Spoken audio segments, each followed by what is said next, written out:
Hello, good morning. Today we're going to be looking at bar graphs. So for today's agenda, we're going to look at bar graphs from a numerical value standpoint.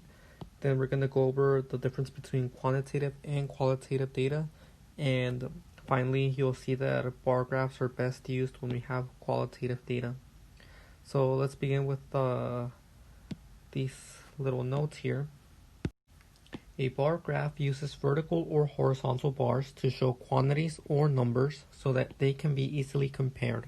And I'm sure that you've seen a lot of examples. So here's some example using vertical bars, and here's an example using horizontal bars.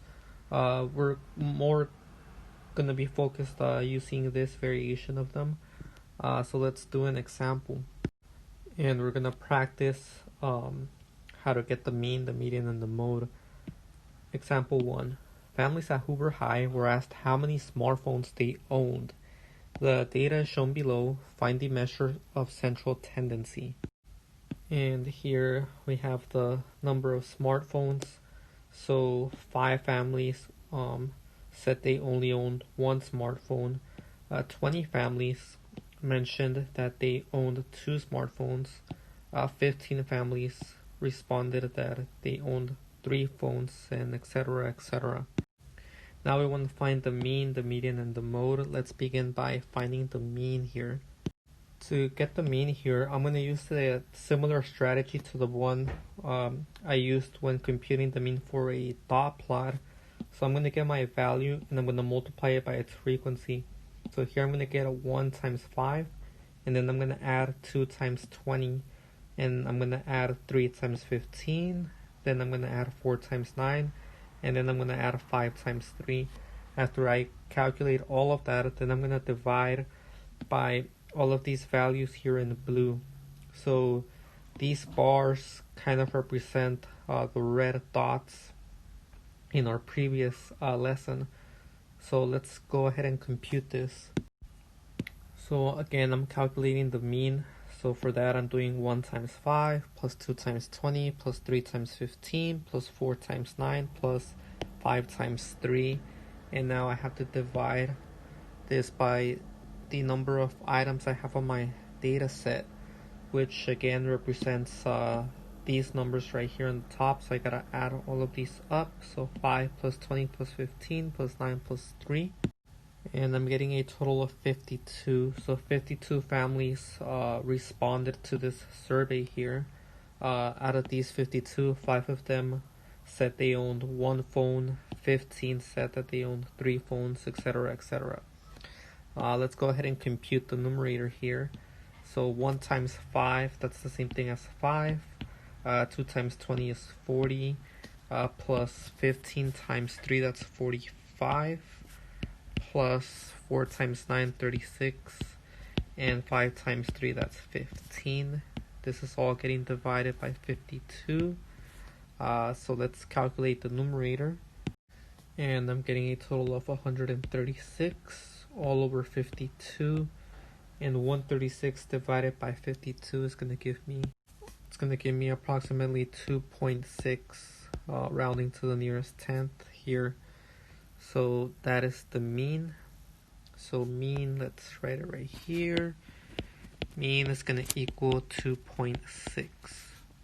Now I understand that there's no 2.6 on this bar graph, but interpreting it with a little bit of common sense, we can say that on average, families owned about 2 to 3 smartphones. So that's kind of what the 2.6 is representing. So let's go ahead and find the median now.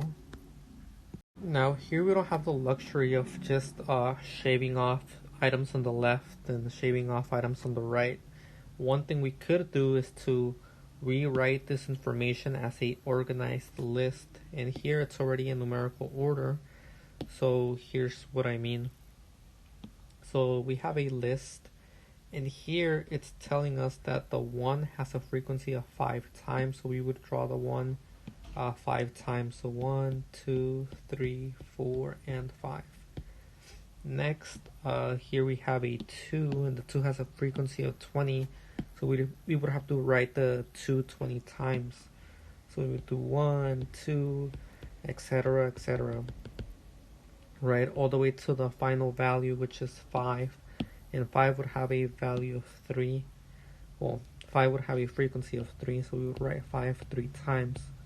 But you can see that this is going to take forever. It already took a long time, and I didn't even write the values in between. So here's another idea I suggest, and it can be a little bit complicated, but you'll get the hang of it. Let me explain how this idea works. So suppose you have a list with 1, 2, 3, 4, 5 values. There are an odd number of values here. And for this list, you can easily see that the median is going to be 3. Again, because there were 5 values, there weren't an odd number of values on this list. Now, let's say that we had just 1, 2, 3, and 4. Now we have an even number of values on this list. And here you would see that we would have 2 medians. And here we would have to add them and then divide by 2. So here's how this idea works. We're going to step it up a notch with this bar graph here. And here's what I mean. We want to count all of the items right here, and we've already done that. We established that that was 52. So what we're going to do with this 52 is we're going to analyze it, and 52 is an even number. And half of 52 is going to give us 26. So we have 26 here. And then we're going to get the value to the right, which would be 27. In order to get the mean, we're going to have to see where the 26th and the 27th term lie on this bar graph. So in order to do that, we're going to begin counting here. So here we have the first 5 terms. And then if we add 20, we have the first 25 terms. And then here, after we go here, we see that the 26th and 27th are going to lie in this bar right here. So the 26th and 27th term are going to lie right here. So that's going to tell us that the median is 3 here. So we get a median of 3. Now, let's suppose that here, let's suppose we were in a scenario like this one. Here, if we would have had 26th and the 27th term, then I would have just added 3 plus 4 and divided by 2. And that would have given me 3.5. But we weren't in this scenario. We were in this one right here. Whoa.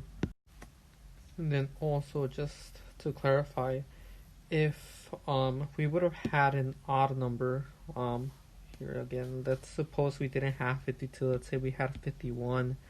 We would still divide that by 2, and this would give us a kind of like a middle number. So here it's 25.5.